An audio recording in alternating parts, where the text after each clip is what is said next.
Hi, Garrett. Thank you for being here. I'm really looking forward to this one. I just want to start us off by a big question about your first book and the first piece of work that I saw by you, which is what did you learn through 10 years of studying IQ and its impact on economies and economic activities and institutions? I think the most important thing I learned is that there have to be huge positive spillovers to being around smart people. If we just look at normal research on the link between IQ and wages, which is to an economist is a link between your IQ and your individual productivity, uh, there just isn't that huge an effect. People who have really high IQs at say the 80th or 90th percentile, they're not earning 5 or 10 times more than the average American. Maybe they're earning 30, 40, 50% more. These aren't life-changing amounts, right? And so if we're trying to figure out the link, if when we look across countries, the link between a country's average test scores, whether I call them IQ scores or math and science scores, doesn't really matter. You get the same answer. Uh, so if you look at the differences across countries between average test scores and output per person, average output per person, it's a much stronger relationship. So in my first paper on this, which I did with psychologist Joel Schneider, our estimate was that IQ mattered about 6 times more for nations than for individuals. And I think that result, in rough terms, has held up over the years. If somebody wants to say it's 4 times, I won't fight it. And so that meant that most of the benefits of human intelligence, I mean, human intelligence obviously has to be really important. Most of the most of the benefits of human intelligence have to be basically side effects, spillovers, the benefits of being around smart people rather than being smart yourself. So to an economist, that's a real intellectual challenge. Like how can I find some externalities, some spillover effects that are so big that they add up to this? And that was to me a big intellectual adventure. And that's what I spent most of my time the next 10 years on. I'd say from like 2005 until about 2015, more or less. Right. Yeah, so to spell it out for the audience, there are differences in how much you earn depending on, say, IQ of different individuals in a country. But the surprising thing is that that effect is way bigger when you actually look across countries at the average income. I guess the question which comes to me, and I would assume for a listener, is okay, but why? That's Mhm. surprising that IQ matters, but is correlation just causation? What's actually going on there? Why when we look at the national level and that average IQ, why do countries with higher average IQs, why do they perform so much better economically? Well, the simplest channel is a patience channel. On average, people who do better on standardized tests are more patient. This shows up in lab experiments, in psych experiments, and in big fancy statistical studies that economists do. So smarter people on average are more patient. And if you're more patient, you tend to save more. You tend to give more thought for the morrow. Um, and that means you end up saving more. So smarter people have higher savings rates on average. And for an individual person, that won't matter too much. I mean, it helps, but um, since most of the capital that people save in a country basically stays in the country on average, countries that have high savings rates tend to have more capital. So that means everyone in the country gets to use the extra capital, the extra machines, the extra equipment, the extra computers, whether or not they save them or not. So even the spendthrift, even the person who spends all his money every month, he gets to go to work and use the machines that are saved by his more frugal neighbors. So that's a simple externality and one hard to argue against because it's so robust. But beyond that, the thing that I think matters a lot more is an institutional channel, which is that smarter groups are more cooperative. This shows up in experiments, and building good political institutions is a lot about having people who, on average, are good at coming together and finding win-win solutions rather than sort of justice or vengeance-based solutions, which can look a lot like defection and horror. So basically, being able to come together and grow the pie rather than spending your time fighting over the size of the pie is a really important part of building the wealth of nations. Smarter groups, on average, are more likely to do that. Huge amount of exceptions, but the relationship is strong enough that I can honestly say that only a fool would ignore the rule. To zoom back in there and to go from a nation level to the individual, I'm wondering why does IQ have there is an effect, but it's not huge. What would economists or people more generally, how would one think about IQ and its effect individually? What can we say about that individual effect, and then why it's so different to the national average, and that broader economic impact? I think a crucial part of that, of the reason why IQ seems to have a small to at most modest effect on individual wages, is because capitalists are really good at finding ways to make less intelligent people more productive, right? So capitalists have been trying for centuries, probably thousands of years, and employers in general have been trying to find ways to make a job so simple that basically anyone can do it, right? Capitalists love to find a way to exploit labor. This is a case where good old-fashioned Marxist jargon helps us a lot, I think, for thinking things through. If a capitalist found a job that only a super smart person could do, the capitalist thinks like, wow, it's going to be super expensive to hire this person. But if instead you can say, well, I can de-skill the job. That's the jargon they use, right? If I can de-skill this job to make it idiot-proof, to make it foolproof, then I can exploit that worker, that less skilled, less intelligent worker. And capitalists have been trying to do this for a long time. They've gotten really good at it. I used to work at McDonald's. I was one of those low-skilled workers who found a job and was trained like, here's a way to actually cook the McNuggets so that you don't burn your hand off, right? So, and a corporate process spent a lot of time, a lot of effort figuring out how to de-skill that job so that anybody could just walk in and do it. This is going on all the time. That ends up raising the productivity of the less intelligent workers a lot, and narrows that gap between the higher and the lower skilled workers. I think that's really important. And in a way, it's the kind of thing you can say, we have capitalism to thank for the fact that people who aren't that intelligent can still, on average, be paid pretty well in countries like the US, France, Germany, the UK. I'm interested in going into other reasons, but could you expand a bit on that? So, especially with AI at the moment, and as well, people talk a lot about, probably for decades, as you sort of alluded to, that innovation and technology is coming, and people's jobs are going to be replaced. Right. Do you have anything to say on That's an that? eternal claim. And the things people who are fans of IQ on the internet, the people I call IQ-colites, because they just love IQ so much and they think it's the best thing ever, right? They're always sure that the next wave of innovation will be the one that puts all the dumb people out of work. They're always sure of it. And in the last year or two, we've seen this going on in the world of AI, right? Oh, AI is just going to put all the dummies out of work. Like the machines are going to take off. There's just going to be a few smart people that run the machines. We have now, about a year's worth of studies, and things could change in the future. But so far, we've got a pretty robust result, which is that when computer programmers are given ChatGPT to use, what it does is it helps the productivity of the weakest programmers, helps them rise up, right? GPT will help a lot, ChatGPT will help a lot of computer programmers, and is helping a lot of computer programmers who are at the 10th percentile to come up to the 30th percentile, and the 30th come up to the 50th. And that's going to be happening in place after place after place. Okay, this is great, but I actually did have a kind of a fascinating question, which is, this book is about, it seems to me, if like IQ has benefits, awesome, bring it up there, and it has bigger external multiplier benefits when you have higher IQs on like a national level. But then there's also a kind of a case you're making there, which is that sometimes IQ doesn't matter because on the individual level, because even if you have lots of people with low IQ, actually in a nation where the average, you could say, or matters, I'm wondering what exact IQ distribution is beneficial, and given the fact and information of your thesis in this book, what is, say, the beneficial thing for nations to do, if that makes sense? Like, what should we do with all this information? Yeah, that's a great question. Let me start with the end one first. There, what should nations do with the information? For one thing, it definitely it strengthens the case for high skilled immigration, right?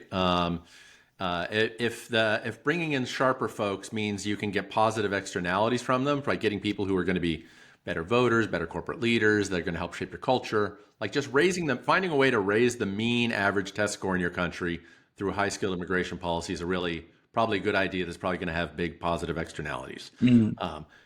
I personally suspect that's going to be truer in democracies than in non-democracies. There are a lot of people who like to look at a couple of studies that try to check and see in cross-country comparisons whether the 95th percentile of IQ scores in a country is a better predictor than the average. So who matters more for a nation's prosperity? The intelligence of the very smartest people in your country, or the intelligence of the average person, right? It's a reasonable question.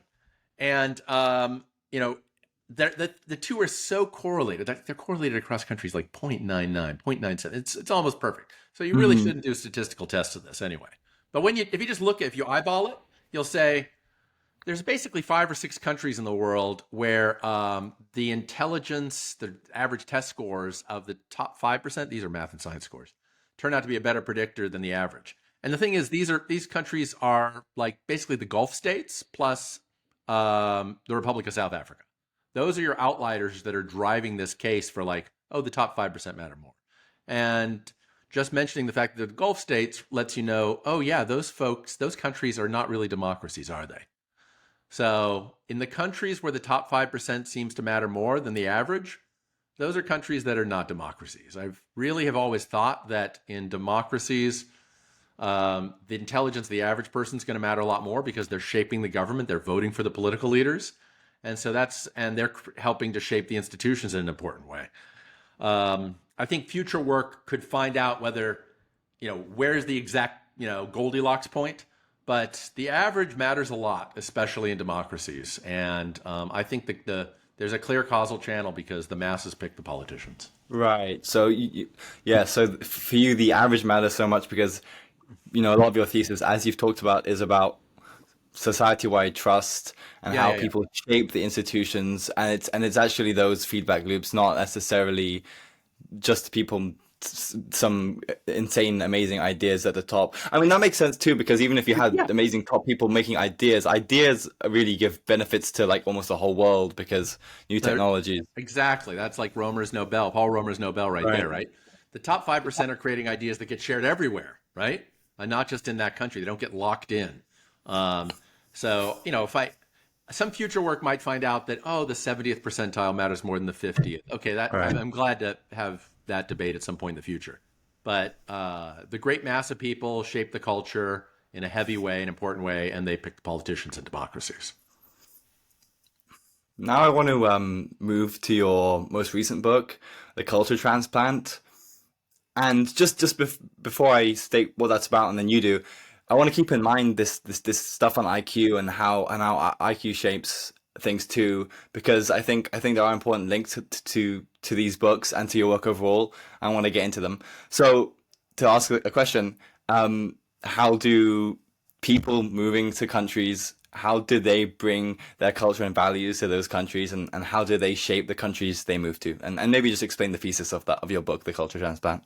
Yeah, the subtitle is really like half the book in a way. It's how migrants make the economies they move to a lot like the ones they left. So when Western Europeans violently moved to North America, they did not assimilate to the productivity norms, to the culture of Native Americans, right? They changed things dramatically. In a more peaceful way, Southeast Chinese individuals moved across Southeast Asia, especially in the late 1800s, early 1900s, to countries like Singapore, Malaysia, Indonesia, and they became market dominant minorities in many of those countries. And in Singapore, they became a majority. Um, and similarly, they have not assimilated to the cultural norms, to the productivity levels of their neighbors on average, right? These are big generalizations. So we know that migration, in the big picture, can change a nation, right? For good or ill. And one of the great questions of social science is like, does this still matter today? And economists have been using a method that is unfortunately called the epidemiological approach to culture. It's a phrase they shouldn't be using, but it's stuck. And the idea is that migrants, when they move to a country, on average, do not assimilate within a generation or two. In fact, the evidence is that. I'm going to make your picture bigger. Sure. The evidence is that on average, on a wide variety of issues, whether including attitudes toward trust, attitudes toward savings behaviors, attitudes toward the proper role of government, on average, second generation migrants, and sometimes in different studies, third generation migrants, hold views that are a lot like those back in the old country. So Italian Americans, second generation, third generation Italian Americans are statistically a lot like Italians in Italy. Mexican Americans are statistically a lot like Mexicans in Mexico. You can statistically distinguish. You can tell, like, oh, yeah, the Mexican Americans are like this, and Italian Americans are like this, German Americans are like this, Swedish Americans are like this, and then compare them to current attitudes, current behaviors in the home country. Mm. With big cross-country data sets, we can do that now. My personal favorite with this is savings rates because people can't explain it away. It turns out that countries that have high savings rates, when migrants come from those countries to the U.S., they bring in the second generation's been tested. They hold savings behaviors. If you come from a high savings rate country, there's a pretty good chance you'll be high savings. So Could you touch on there's something being transmitted across time. I'm using the jargon of culture to capture it because I think that's an important and useful phrase. But something is being passed along to the second generation, at least. So. Oh, interesting. So we'll dig into what's being passed along and why this occurs. But can you just talk about why this is like surprising? What economists might think about what should happen when people move? Like should everyone just sort of should Assimilate people completely? Yeah. Yeah. So yeah. basically, there's an assimilation myth out there in the world, right? A myth that migrants almost perfectly assimilate, maybe not in the first generation, but definitely in the second generation. Everyone who even says those words immediately knows that it's wrong, right? So there seems to be a sort of noble lie going on in a lot of popular discussions of immigration. Noble lies are common. We should tell noble lies to our children about Santa Claus, I think. But I don't think we should be telling noble lies about the great important questions of the wealth of nations. Um, and we know that migrants don't assimilate when it comes to, say, food patterns after the second or third generation. My Mormon ancestors who converted to Mormonism in the British Isles and then moved to America, they did not assimilate to the average American religious norms. They were Mormons over there. They moved to Utah. They stayed Mormon. Actually, a lot of mine moved to Wyoming. Mhm. And so they brought that culture transplant and it stuck, right? So it's important to notice that 100% assimilation is not happening at all on many issues. There's some where it does, right? People assimilate on language. That's totally generally assimilate on language. But there are many other issues where there's non-assimilation. So I think being able to tell the full candid truth on the issue, that there's some areas where migrants assimilate after 2 or 3 generations, and there's some areas where they do not assimilate after 2 or 3 generations is important. And so that means, that there's a lesson here that can be used for a pro-immigration policy, which is, find a way to create an immigration policy that imports values that will make your country better and stronger. So, and I don't know if we're quite there ready to do that at the moment with all of these issues, but at the very least, high savings rate countries, maybe those folks get an extra point on a points-based system if they're trying to migrate to America. Yeah, could you touch on that in a bit more detail? So what you touched on it a bit, but what things do tend to be sticky in terms of the migrants tend to bring them, they tend to stick, and then what are the effects, when migrants do maintain their values and their cultures, how does that impact the countries that they go to? Well, to focus on things that have just happened in the last century or two, there's been a lot of recent research on internal migration within the U.S. And so one of the great events of the last 50 years, now I have to say 70 years, the American Civil Rights Movement was caused in part by the fact that African Americans moved from the South, where it was almost impossible to vote, to the North, where it was much more feasible for them to vote. And African Americans voted in ways that encouraged local politicians to care more about civil rights issues in the North.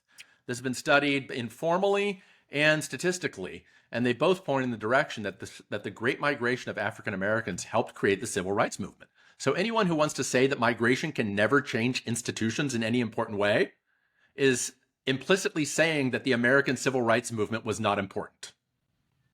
So if Right. they want to say that publicly, they can go ahead and say it. My hunch is they just won't discuss the issue. So migrants, they definitely change political course of history. They change institutions. And it's in a reasonably predictable way, right? So it was, I think, would have been obvious to many Americans ex ante that African Americans were very interested in civil rights. and equality on racial issues, right? That's an obvious fact, right? And so when they migrated from south to north, they moved politics in a predictable way. This isn't some sort of post hoc rationalization. Similarly, when bigoted Confederates moved from the south to the west and the north in the 19th century, they brought their bigoted racist attitudes to the places they moved to and changed institutions in a worse way. This is known as the Confederate diaspora research. So Confederate migrations within America made America worse in an obvious and predictable way. African American migrations from the south to the north improved institutions in an obvious and predictable way. This is the sign that you're looking at something that's real social science, not just some sort of post hoc rationalization. Could you talk about why the emphasis on migration and the impact of people is so interesting, in that a lot of economists and a lot of work has gone on in thinking about, oh, geography is really important, or the institutions that were already there are really important. So can you contrast that with the importance of people? Yeah, I mean, it's obvious that geography has to have some important role, right? I mean, ports are useful. Being close to the equator means you have greater risk of infectious diseases. These are all important factors that must shape the wealth of nations in some way. But the horrors of migration over the last 5 centuries, all too often involuntary and all too often involving violence, has given us information on what happens when you hold the geography constant and move the people from one place to another, right? So if we had done a study of the world in 1491, a geography study of the wealth of nations in 1491, we would have said, boy, the New World, the Americas, are a uniquely inhospitable place for productivity. This place must have a bad geography for productivity by global standards. And you'd look 5 centuries later and you'd say, now it is very obvious that the geography of the Americas, especially when you're far from the equator, has a positive effect on prosperity. So, an interesting little side fact here, right? In the New World, in the Americas, before 1492, the areas closest to the equator were more productive, right? That's where the great empires were closer to the equator. And since 1492, the areas further from the equator have been more productive. So this supposed obvious lesson of geography flipped over the last 5 centuries. So that's worth keeping in mind for people who think there's these eternal rules of geography. I don't deny the idea that geography matters to some degree, but the geography of planet Earth has not changed that much over the last few thousand years, but we have moved people around. And so we should learn from the experiments that have been run, as horrifying as they are. And one of those lessons is that the history of peoples matters more than the history of places for trying to predict the wealth of nations. Yeah, right. In reading your book, it is so fascinating there that you look back at 1500, like hundreds of years ago, and yeah, the geography didn't matter, but the people really did. Could you speak a bit there? Like, it's how, if we actually look at, like, say, the technological progress that was in different regions of the world and the people there in that Mm-hmm. region, and how where those people were in the world at 1500, as that is the thing that's most important today, and there's this strange continuity and almost the inevitability of yeah. Could you speak to that a bit? You're right about the strange continuity is exactly the right way to put it, right? So if but the strange continuity you describe is only there when you keep track of who moved where, right? So within the Americas, the places that are the most productive, both in North America and South America, are those that received the largest numbers of European migrants, right? So the southern cone of South America, Argentina, Uruguay, Chile, higher GDP per capita than the rest of Central and South America on average, right?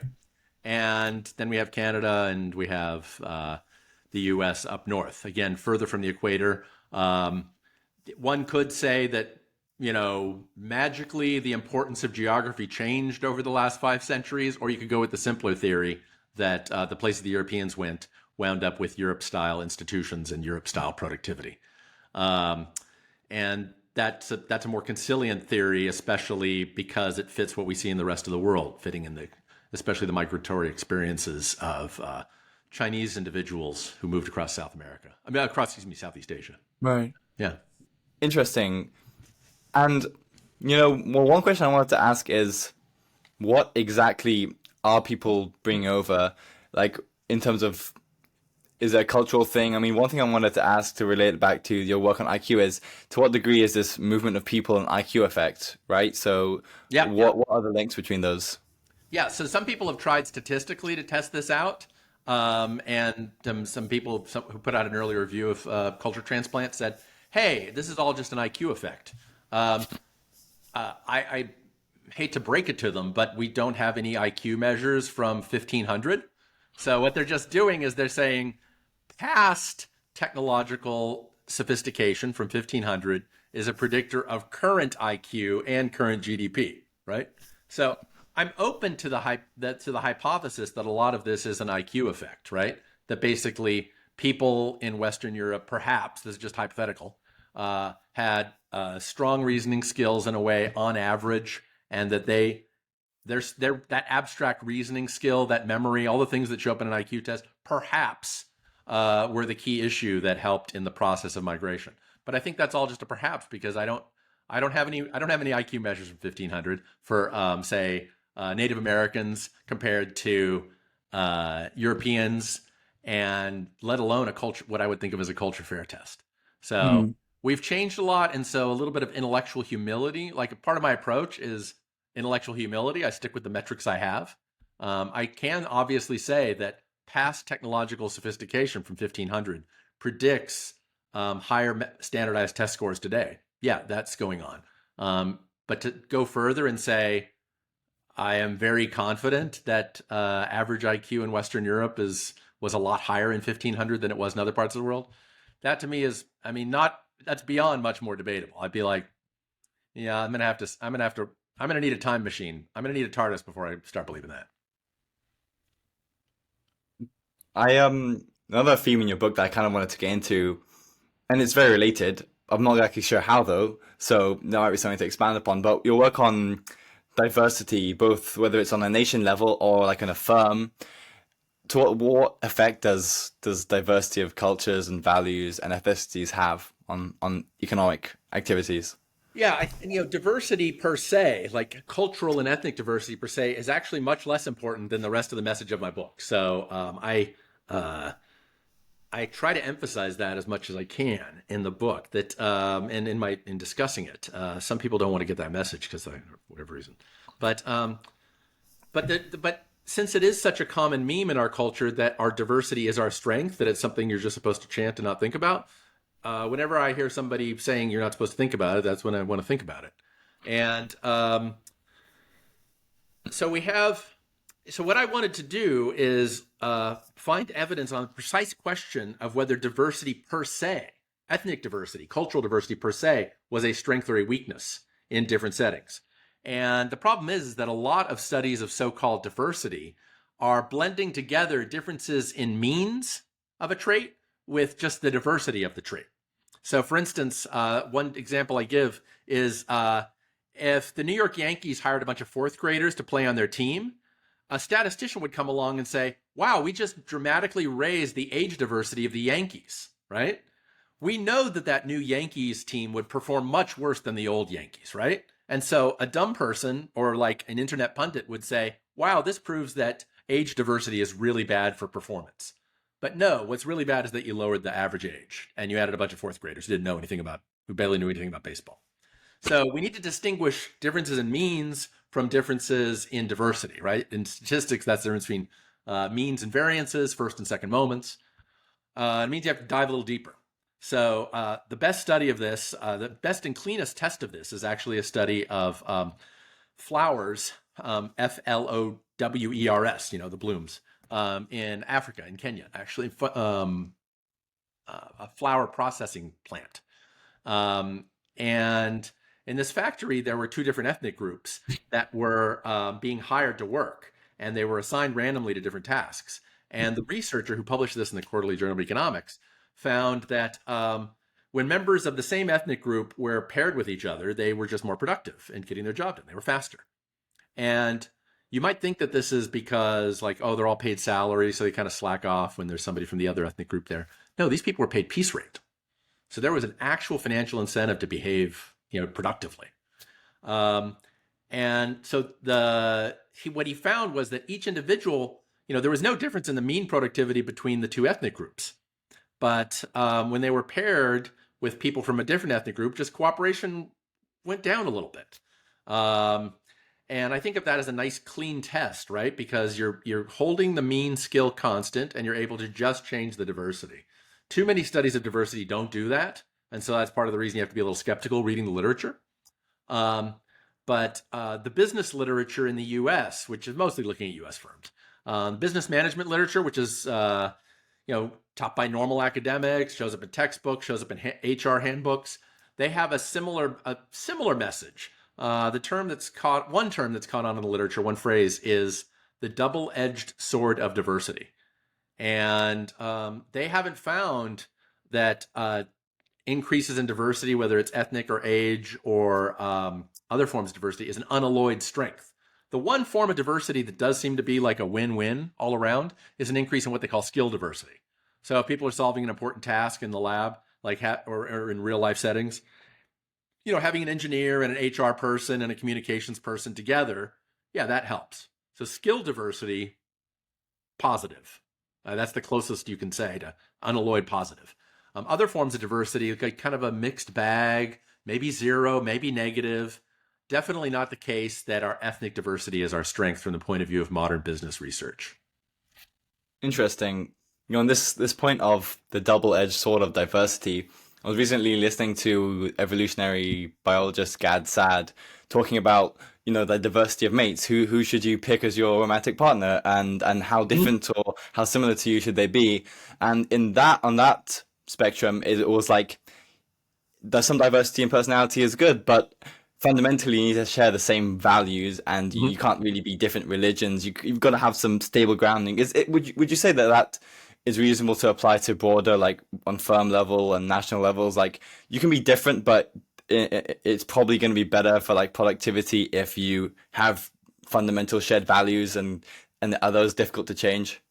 The way I would sum it up is a little closer to the way that Oded Galor in some of his research would probably put it, which is that there's probably something like a Goldilocks point, right? And the Goldilocks point between the benefits of diversity, where you get exposed to different ideas and try out new things, versus the cost of diversity, which is like friction and bargaining.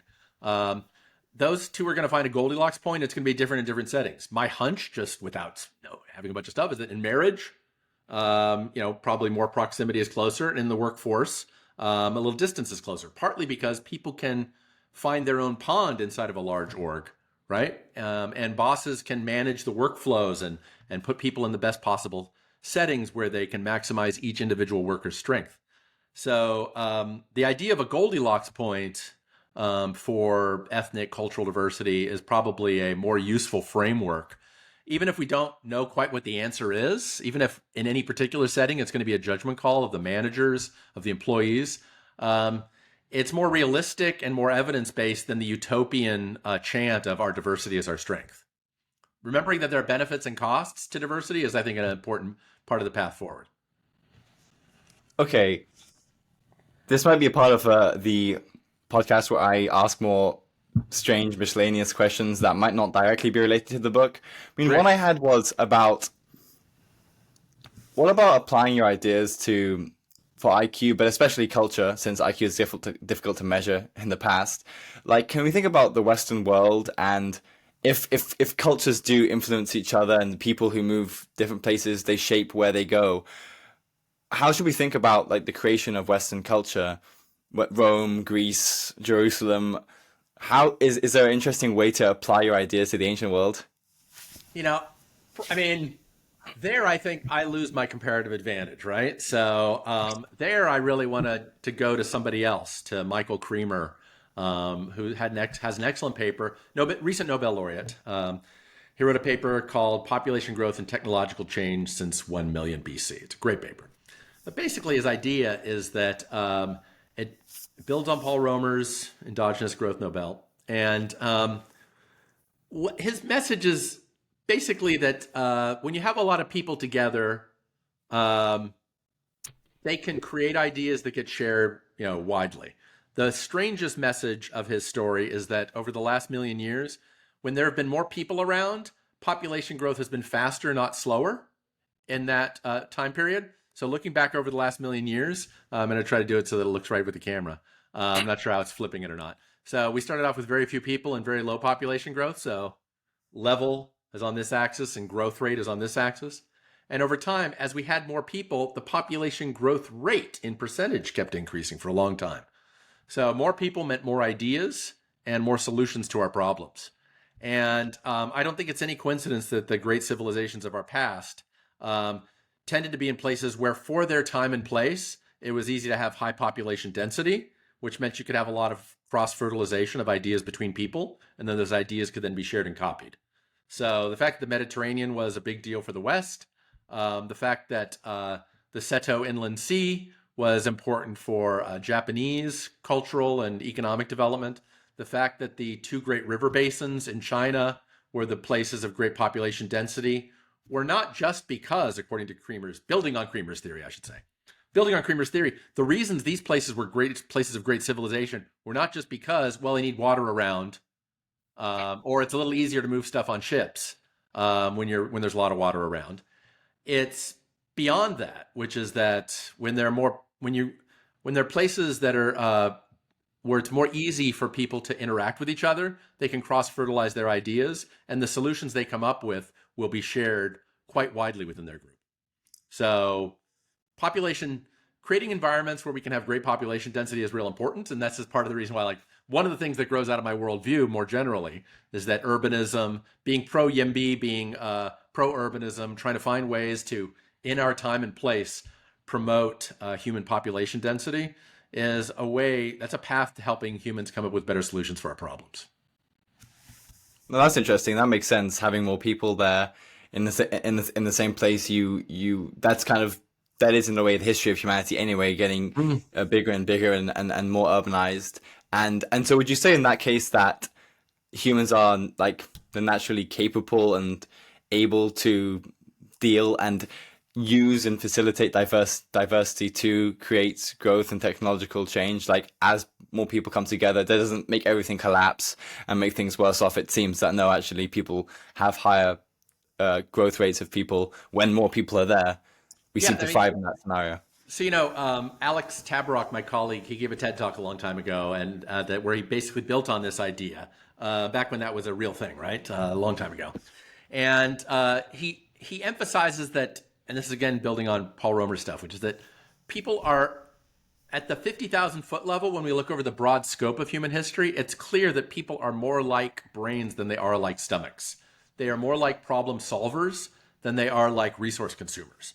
Obviously, in the short run, we know resources are really important. Making sure people have food and water, over a day-to-day period. That's really hard.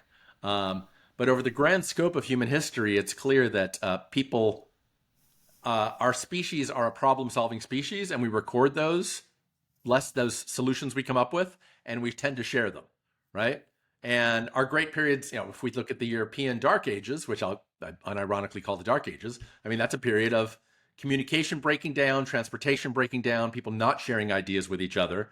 That romanticized village life was a life of great poverty and great ignorance, right? Once we built back up those bridges so we could share ideas, then you're talking about the high Middle Ages leading into the Renaissance. So Europe created the most important experiment of the real Dark Age, right? Chinese civilization never had anything close to that, right? But it lets us know that connections between people are how we solve problems more than how we create problems. I wanted to ask also about, and it's related, about states and governments, and to what degree you think that they're necessary or inevitable for facilitating this kind of innovation that occurs when people come together. I've heard you talk a bit about, someone ask you about anarchy and do we need states? I'm wondering what you think of that. Anarchy, states. Do you have anything to say? Because states, as Adam Smith says, we need governments. We need at least some small governments. What is the importance?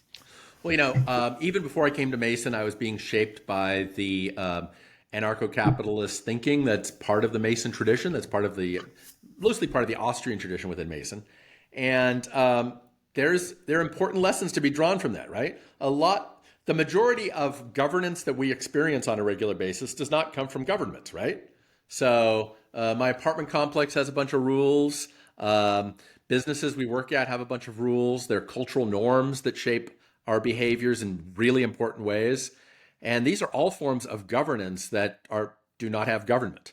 And so, I think that like states do have a natural monopoly on rule enforcement, right? There's this, once you think of big fixed costs of setting up government and then a marginal cost of enforcing it, states do have some kind of natural monopoly that where geography seems to be the natural way to extend that monopoly. And so that once you've got that, you've got states, right? Um, I'm open to the idea that there'll be grand levels of innovation where we can disintermediate all the roles of government. It does seem, though, that in practice, and especially every time we get into a big crisis, the state returns in a big and obvious way. In my lifetime, it's 2008 where this happened, right? It looked like a lot of financial regulation was going the way of before 2008. It looked like a lot of financial regulation was going the way of impersonal international institutions and market-based mechanisms and equilibria. And as soon as the financial crisis hits, states start protecting the banks that are physically present in those states, right? So when a panic comes, it's if only as a focal point, the power of the state seems to be very hard to get away from. So we should try a lot of things. I like a lot of disintermediation when it comes to governance. We already experience it, so we know it's non-utopian. States are going to be with us for a long time. What do you think about technologies, whether it's Bitcoin or blockchain more generally? You said that you are working now for a stablecoin rating agency on the side as well. Mm-hmm. I'm wondering if in the future these kinds of technologies or just technologies more broadly could help this intermediation and help get rid of states or what maybe even a more interesting question is what would it even mean to get rid of a state? Are some kind of top-down governance structures kind of inevitable and it doesn't really matter what we call them? Yeah, I think people are going to want some kind of geography-based rule enforcement for a very long time. They do not want to. I don't think real people want to live in a world where you walk from one apartment complex to the other and you go from living under one set of laws to another set of laws, and it's very unpredictable, right? So I think it seems as though that the idea of a geography-based monopoly of rules is going to stick with us for quite some time, and I'm happy to call that a state. Also, when you're asking who's going to run the retirement programs, who's going to run your healthcare system, those are going to be geography-based rules, and I think that gets you back to a state. So social welfare nets, safety nets, and crime enforcement right there get you to something like the state. I think it's going to be strong and hard to avoid. But you're right. I mean, I do think that especially for countries with weak governance structures, for people who live in countries with weak governance or low quality governance, that's just where I'd expect something like disintermediation, blockchain, and these sort of decentralized governance systems to work much better.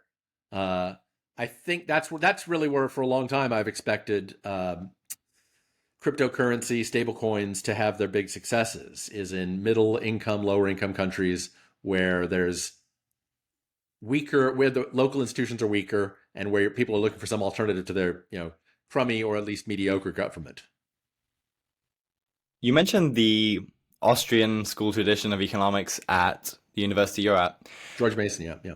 Yeah, and since we're talking about states, I'm interested in what you think of their views economically, and it seems to me that they're a bit out of favor in economics, but I'm not sure. I wonder what you think of them, what their perception is, and especially given, say, recent inflation or just like, how should we think about their ideas? What are they? And are they underrated or overrated?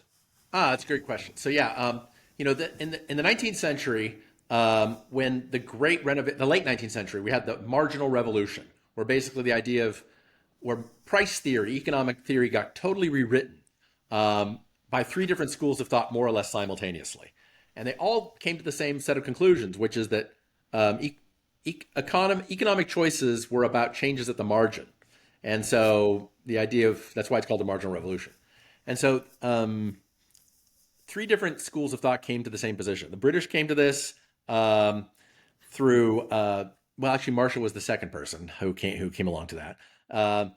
In France, it was Walras who came to this conclusion with a highly mathematical form of economics, and in Austria, it was, you would probably credit Menger Bombawerk with coming up with a more verbal version of this.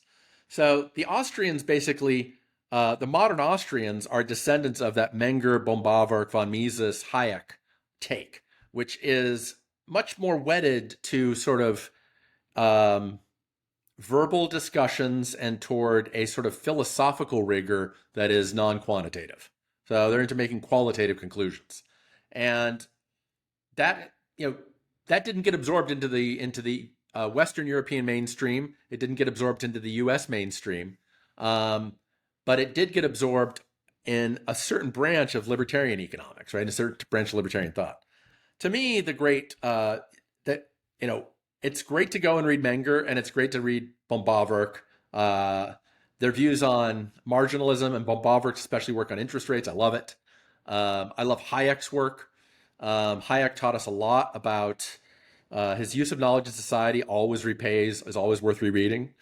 Um, but at the same time, a lot of when a worldview is we can't, measuring things is probably going to, lead to a lot of trouble, and maybe we should just stay away from that for a century or two.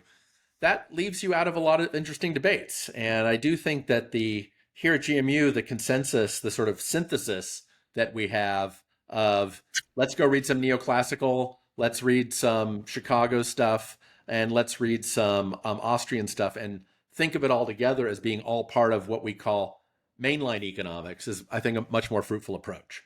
So all three branches of the marginal revolution, the English, the Germans, excuse me, the Austrians more philosophical, the French more abstract and mathematical, and the English sort of a fusion of the two with a bit of common sense thrown on.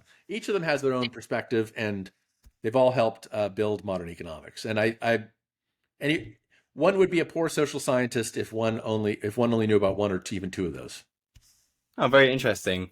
I'm actually going to be interviewing someone who is making some academic papers about how we need to have more diversity in economics. Not that we don't have it, but it's also that, like as you say, we sometimes dismiss other schools, and it's like maybe there's less benefit in saying that they're wrong and excluding them. I So this is a question I want to ask, which I asked to Joshua Hendrickson, who I had on Oh, yeah. recently, Great. which was Josh, great. yeah, about mathematics and in economics. Like, to what benefits are, say, in the Austrian school of thinking more philosophically? Is I don't want to speak for them partly because they have a lot of diversity, right? But when I think of what's the great contribution of mathematical economics to general economic reasoning, first one I think of is the quantity theory of money. That is as mathematical as you can make it, right? If you say we double the money supply and on average prices will double, that is a precise mathematical statement, right? And it holds up, right? It's amazing. The quantity theory of money is classic mathematical economics, highly abstract, and it's not making just a qualitative claim, it's making a quantitative claim, and it holds up, right? On average, in the long run, countries with 10 times the money have 10 times higher prices. Like, that's just important to know. So I can talk about a lot of other successes of mathematical econ, but that's the one you got to stick with. This is a reminder of kind of Deirdre McCloskey's point that magnitude matters, that oomph matters, that the size of different effects matters. And we can't just say, well, all we economists can say is something about the direction. If demand rises, I guess price is going to go up. I don't know how much. Quantity theory is all about saying, no, I know how much it's going to go up. And if it doesn't go up that much, we should be doing some more detective work to figure out why it didn't.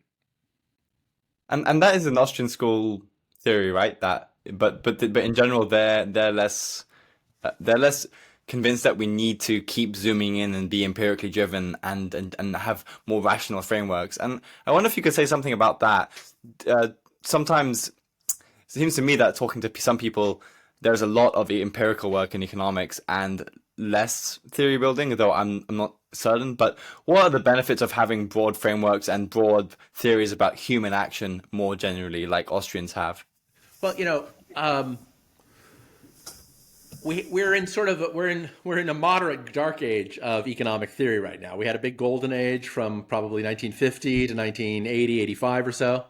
And now with the rise of big data, we're in an age of empirics. And the thing is, the age of theory, that modern age of theory, gave us some big questions to ask. I mean, I could say that Hive Mind is really, it's a very quantitative book because I'm saying IQ matters 6 times more for nations than individuals. And, that gets me into a debate over where these big externalities are coming from. If the spillovers were tiny, if IQ only mattered 3% more for nations than individuals, I'd say, I'm not going to study that. So the actual magnitude matters. I think of another one as the equity premium, why stocks earn so much more on average compared to bonds, especially compared to very safe short-term bonds. To economists, it's a puzzle, right? Because we're looking at how we're saying, wow, you get 6-7% extra a year just for holding an investment that's only a little bit riskier in the long run. That's basically free money. And so again, it's a case where the magnitude really matters, and it gets you to start asking important, interesting economic questions. What is it about people's attitudes toward, is it fear or toward stocks or toward government takeovers of companies? Where is this coming from that makes people so afraid to hold stocks? So it's something where you wouldn't be making this progress if you weren't thinking in quantitative terms. I think, it's hard for me to tell. Like, I've never gotten to, when I look at who I think are the great economists, whose judgment I would trust on a wide variety of issues. I mean, is the percentage that different between Austrians and, run-of-the-mill neoclassicals? I mean, maybe it's only 5 or 10% in each case, right? They're 5 or 10% of each group.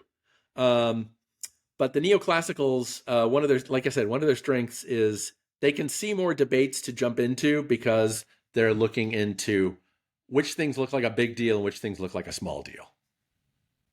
Hmm. Well, I actually want to get into a second book. I wasn't going to do it, but Oh, why should we have a bit less democracy? Can you talk a yeah. bit about your book, 10% Less Democracy, right there? Thank you. Yeah. It turns out I'm wearing the T-shirt today too. I don't know if you can see that. Yeah. Awesome. Yeah. You can see Um, it. yeah. One of my brothers makes me a T-shirt for each book. So anyway, yeah. So 10% Less Democracy is really my book that's all about institutions. So in my first and third books in my Singapore trilogy, the middle of each book is about institutions, and in the second book of the trilogy, the whole book is about institutions. And so 10% Less Democracy is partly it's about reminding us that a lot of the things we love most about so-called modern democracies are the undemocratic parts. An independent judiciary, judges who aren't just elected by the voters and who can be fired by the voters, that's often considered an important part of democracy, but it's totally undemocratic. So part of what I draw partly on my time and working in the Senate, which is a couple blocks right over there. I'm on Capitol Hill right now. Um, and when I worked in the Senate, I saw, and everybody in the Senate sees that U.S. senators have 6-year terms, and everyone notices that when a senator is just 2 years away from an election, from his next reelection bid, he behaves very differently. He votes very differently. He picks different policy positions, and that's a sign that like elections matter. And one nice study that I discuss shows that senators are 10 percentage points less likely to support a free trade agreement when they're close to an election. Voters don't like free trade bills very much, and senators are afraid of displeasing voters, and so they act more like cowards and um, less like statesmen when they're close to reelection. So that's just one lesson where you can look at the same person over time, right? You're holding the senator constant, and you're just watching how they behave when they're getting close to reelection. That's an important lesson, a sign that it's really the institutions creating the outcomes, not individual unobserved traits about the person. Yeah, fascinating. So sometimes you have terms that are actually they're too short, right? If 6 years is better, because when it gets closer to the election cycle, that's actually worse, even though more elections is more democratic.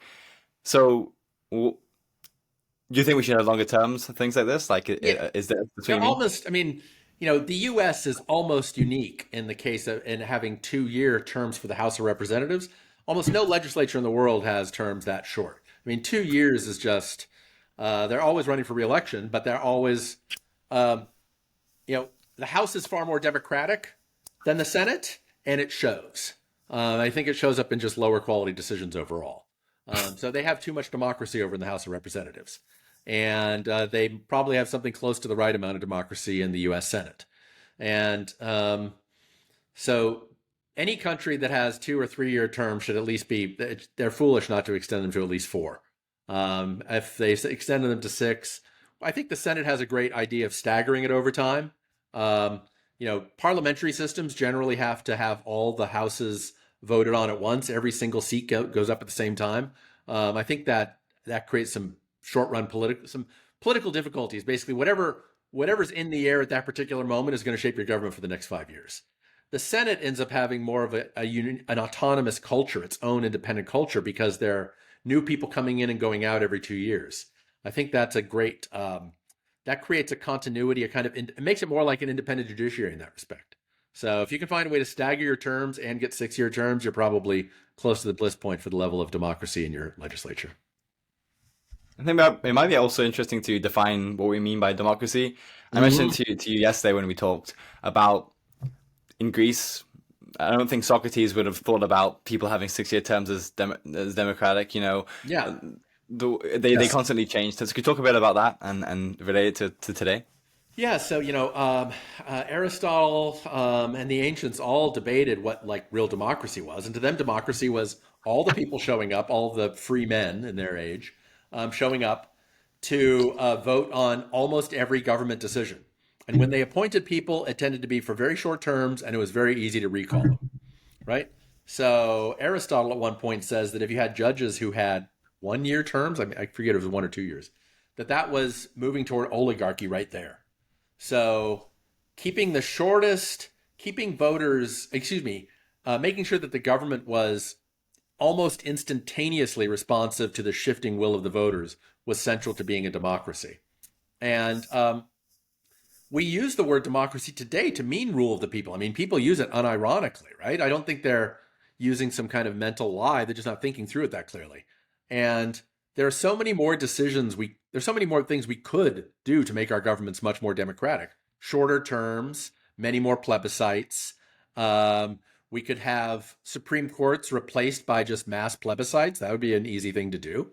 But I don't think many people want that, right?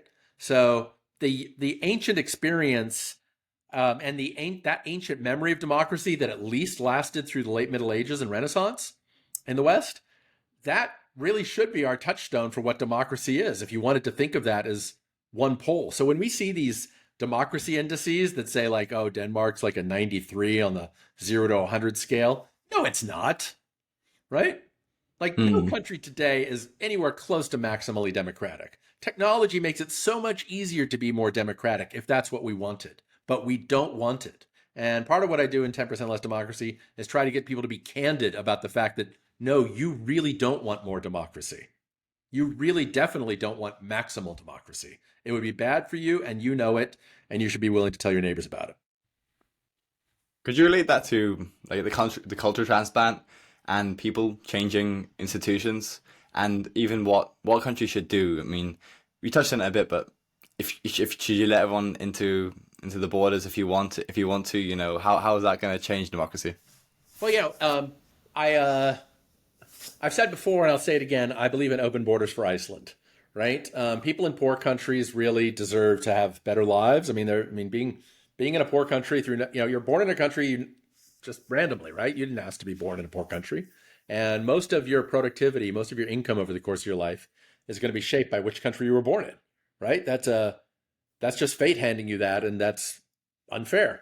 Um, Open borders activists quite rightly note that if you can move people from a low productivity country to a high productivity country, that generally raises the migrants' welfare. So the problem is that the vast majority of the world's innovations happen in just 7 countries. I call them the I-7, and three in Europe, three in Asia, and the U.S. That's the I-7. And so, since those innovations get shared worldwide, we really should be risk averse about institutional quality in those countries. We don't want to hurt innovation there. And if anything, we really want to improve it, right? Those countries should be the ones that should be pushing hard for high skilled immigration, for immigration by people with high savings rates, people who will tend to improve the government on average. And so, like, that means that it'd be great to have a place where migrants could move to. If the open borders activists are right and government won't change in any way, in any important way, with tens or hundreds of millions of migrants, I've pointed out that Iceland has a lot of unused real estate, and if you've made it as dense as, say, Singapore, you can maybe fit like 1 billion people there, maybe 500 million. I can't remember the number; it's been a little while. And I mean that, as a challenge, right? I mean that as a challenge and a reminder that, like, there are certain places that we need as innovation hubs. And that's crucial for the entire planet. The whole world loses out if China gets worse at innovation, if South Korea gets worse at innovation, if the US gets worse at innovation. That's a global cost, and any utilitarian, anyone who's interested in the well-being of the poor in the long run, should be very concerned about that. So finding other countries that are low innovation countries that have enough physical real estate to massively increase their population density, those are the places we should be running our open borders experiments, at places that did not threaten global innovation. Yeah, fantastic. Because I did want to ask about, you talk about what can an individual nation do, but I mean, imagine you were like the global dictator of the world, and you're allowed to move people about. You're not forcing anyone, but you're controlling all the policies, and you mentioned there you're gonna have to think about welfare, but also innovation, and we're gonna need to think about ideas like IQ, but also culture. Do you have anything to say? I know you don't have to actually tell me No, no, exactly what's no. gonna The happen, real, I but mean, really, I want to get Xi Jinping to just be much better, right? Like, that's 1 billion folks, and China could contribute so much to human prosperity for the next 100 years, right? In a like through a non-utopian set of policies, right? So the recent moves by China to sort of to turn inward, to disconnect from a lot of the West, to do things that they knew were going to set off other bad reactions from Europe and from the U.S. Like, setting off that downward spiral is bad for the whole world. So I'd say that's one piece of low hanging, like, it's low hanging fruit if you're a magical dictator, right? I actually don't know how to solve that internal commitment problem going on between Xi Jinping, the CCP, other Chinese elites. I don't know how to solve that. But I do know that if one could find a way to put China's institutional improvements on the kind of path they were on between, say, like, 78 and 2005, like, to get that trajectory back rather than this downward kink that they've had, that would have global benefits, because China does a lot of innovation. It does a lot of R&D. It does a lot of patentable activity. This isn't just stuff for show. And if you get them on a path where they're doing that 2, 3, 4x at their level, that ends up having huge effects for the world as a whole. 1 billion people who are not contributing anywhere close to their potential for global innovation, that's a loss for the whole world. Utilitarians, long-termists should definitely be worried about that. interesting. I had a question there, but I forgot it.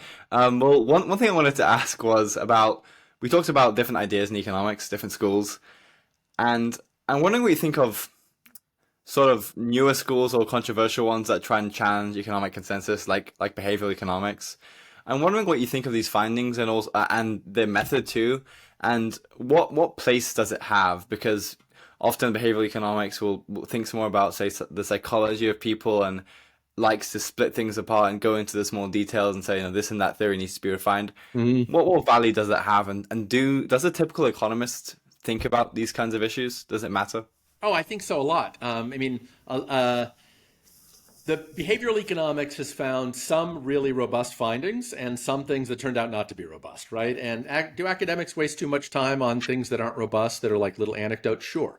But to me, what Hive Mind is a book on behavioral macroeconomics, right? I took a couple of findings that are really robust from the psych and econ literatures about, how higher IQ people basically behave more like Homo economicus in some settings.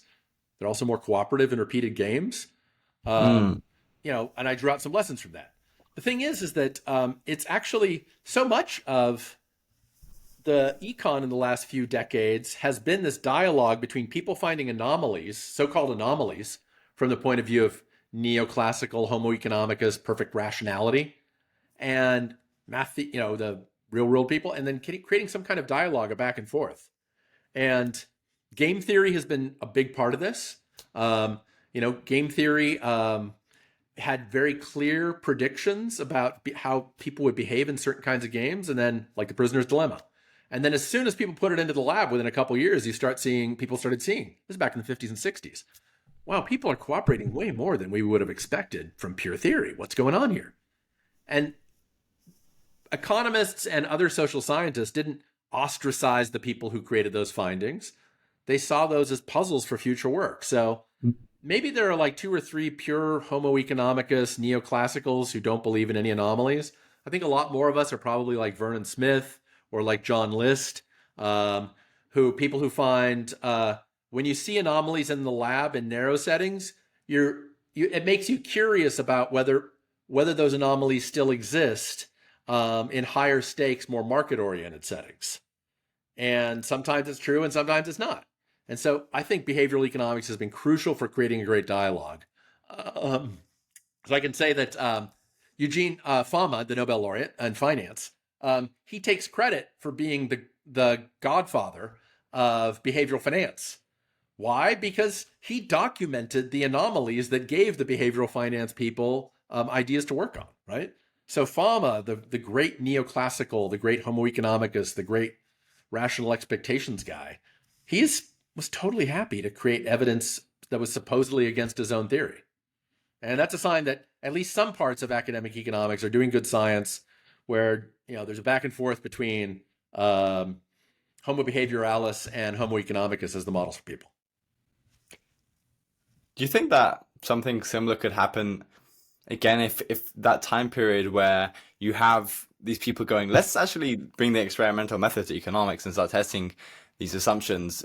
Can something, I'm wondering what you think of, and again, it's going to be a big picture and a bit broader, what might the future of economics as a whole, as a field, look like? I love your work, and I'm trying to appreciate more the ideas. What are some newest ideas, and what might the future look like? I'm hoping, it would be great if our textbooks start feeling and sounding more like the way economics is actually practiced, where there is, I think, a fusion between these different views and where they come together into something useful. I mean, personally, I think that it'd be great if, say, a third of say, an undergrad econ major, let alone a graduate degree, were these kind of applied courses where people are sitting there reading, 100, 200 page books that don't have any equations, where they're just basically think pieces. I mean, I think we need a better mix between the 1,000-page, the big textbooks like this. I mean, I love this book, a lot of Greek letters in here, just, weird graphs, like a better mix between this and the synthesizers, right? So the synthesizers, the people who write the 200-page books without equations, I think they need to be part of the dialogue, and I think being able to discuss those early in your training is part of making you a mature social scientist. The mathematical approaches, whether it's getting good at regression analysis or being able to understand the quantity theory, that's part of the educational process. But also being able to sit there and say, what would Rousseau have to say about this? That's part of our dialogue too. I mean, you can tell where I'm going here is that like something like a PPE, politics, philosophy, and economics major. I think that's part of what economics could become if it basically saw itself more as a humanistic discipline. Awesome. Well, one final thing is, it's kind of a selfish question, but if the people that were interested in your work or the cutting edge of economics, and maybe it's difficult to say, but are there areas or skills one should look into or learn and acquire to be a good economist and to be an economist working on interesting problems? Is that even a reasonable question? No, I think, my big problem was, I mean, I was a history undergrad and I had sort of econ envy, but I didn't have the math. And you only really need 3 or 4 math courses to actually be able to crack open the economic way of thinking in a really, really extreme way. So, getting some math out of the way at a young age, treating that as basically your foreign language requirement, has to be part of this, I think.